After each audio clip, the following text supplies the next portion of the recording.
sempre all'ascolto di Radio Corsica Internazionale. Reportage, une émission qui vous est proposée par la rédaction d'RCI, à retrouver en images et en podcast sur le site de Radio Corsica Internazionale. Buongiorno e saluto a tutti.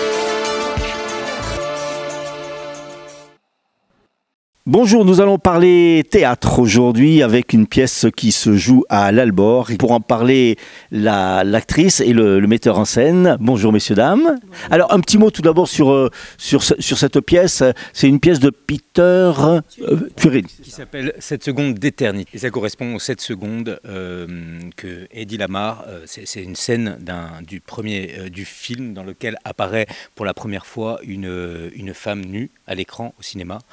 Et cette scène dure 7 secondes, c'est pour ça que ça s'appelle 7 secondes d'éternité. Qu'est-ce qui vous a séduit dans cette pièce pour que vous la mettiez en scène ? Alors ça, c'est plutôt moi qui ai choisi le texte, qui a été bien évidemment validé par Nathanaël et d'autres collaborateurs. Mais là, pour moi, c'était important aujourd'hui de prendre une parole forte de femmes et de parler aussi au nom de femmes extraordinaires et oubliées.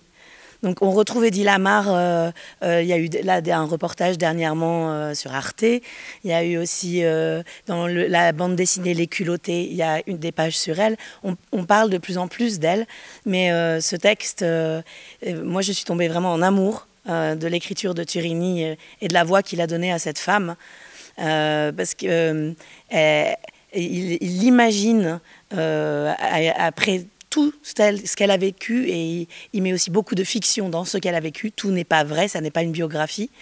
Et elle a... En tout cas, ce qui est vrai, c'est que c'était pas seulement une actrice, voilà. C'était une grande inventrice. Et qui a eu un parcours exceptionnel. C'est une pièce que vous avez déjà montée à Ajaccio, c'est ça ? Alors en fait c'est un processus un peu plus long parce que Aurélie avec Animal Second a toujours des propositions assez... Animal Second c'est la compagnie, hein ? La compagnie Animal Second qui est un collectif, et là Aurélie a choisi de confier la mise en scène à 3 personnes. Donc on se passe le relais. On ne s'est pas rencontrés, enfin on se connaît bien sûr, on a des univers très très différents, les metteurs en scène et metteuses en scène, il y a une femme aussi, et nous sommes 3, donc on se passe le relais, on n'a jamais travaillé ensemble. Par exemple, j'ai commencé à travailler 10 jours avec Aurélie, c'était sur Bastia je crois, puis ou sur Ajaccio, à l'Adia, et puis après elle a travaillé avec Olivier Barrère, ailleurs, c'était à Bastia, Sant'Angelo. Voilà. Donc en fait, on amorce un travail et voilà. Virginie Schell à l'Aria. Ça donne 3 regards différents ? Eh bien, étonnamment, non. C'est ce qui m'a beaucoup surprise et totalement détendue sur les choix artistiques qui peuvent être assez radicaux. C'est que tous les 3 qui viennent d'univers très différents, qui me connaissent tous très très très bien et qui ont de toute façon une super bienveillance envers moi, ça c'est la base, ont proposé tous des choses qui vont exactement dans la même direction. J'ai pu prendre des notes, quand ils me disaient ce qui allait pas, où ce serait chouette d'aller chercher, etc. Je notais les choses et ces 3 personnes me disaient exactement les mêmes choses. Donc ça a au contraire détendu totalement quelque chose sur les choix artistiques, en se disant bon ben alors on y va. Si tous les 3 ils sont d'accord, c'est imparable, c'est qu'il y a quelque chose de juste en tout cas. Alors il y a cette représentation donc à l'Albor, il y a d'autres scènes de prévues ? Déjà tout de suite la semaine prochaine à Avignon, au Théâtre des Carmes. Et puis après, non. Pour l'instant, on cherche. Il est en début de vie. Avignon, ça peut être un bon tremplin. Oui, tout à fait. Il y a des... Ça va se jouer là, dans les semaines qui viennent. Sinon, il y a d'autres projets, mis à part cette pièce ? Alors, il y a un ancien projet qui tourne toujours, Déjeuner chez Wittgenstein, de Thomas Bernhardt, où on joue ensemble avec Alizé Bingolu, une 3e. Et il y a un prochain projet qui est en train de naître, qui serait créé en début 2024. Mais on n'est pas encore sûr de notre coup, donc on n'en parle pas plus que ça. Merci beaucoup, messieurs, dames. Ce vendredi à 20h30 à l'Albor, une pièce, 7 secondes d'éternité. Je vous propose d'en prendre connaissance.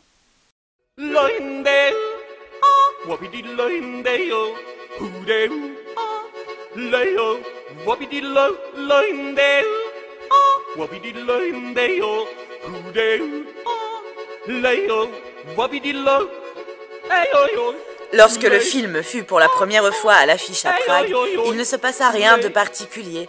Un peu d'approbation, un peu d'émoi. J'avais raconté à mon mari que je faisais un film d'art sur la danse d'expression.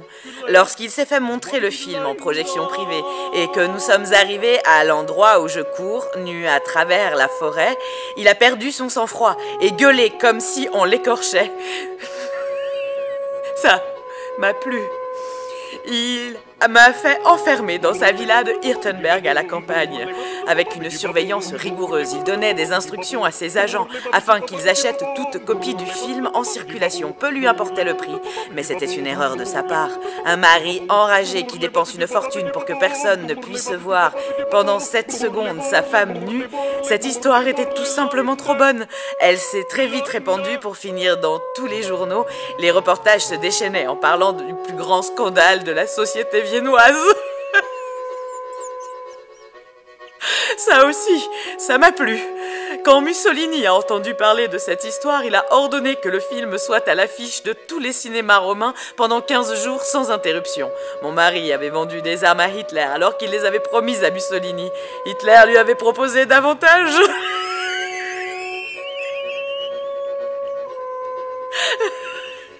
Cette histoire m'a beaucoup plu.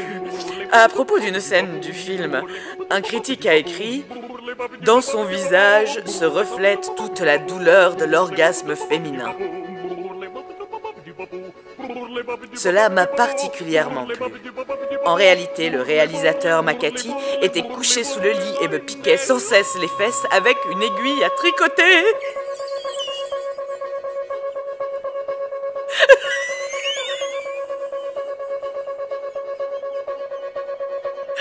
À une bonne de la villa de Hirtenberg, qui était affectée à mon service et à ma surveillance, j'ai donné un diamant.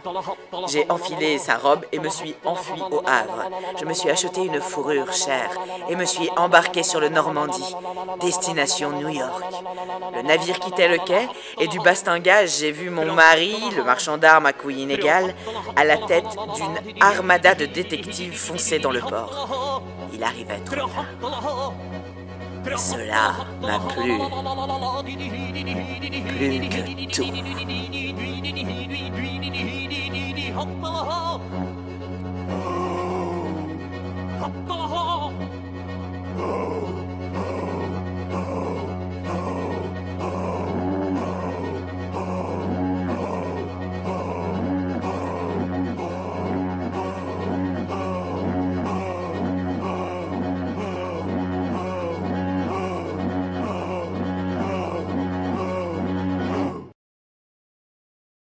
Sempre all'ascolto di Radio Corsica Internazionale. Reportage, une émission qui vous est proposée par la rédaction d'RCI, à retrouver en images et en podcast sur le site de Radio Corsica International. Buongiorno e saluto a tutti.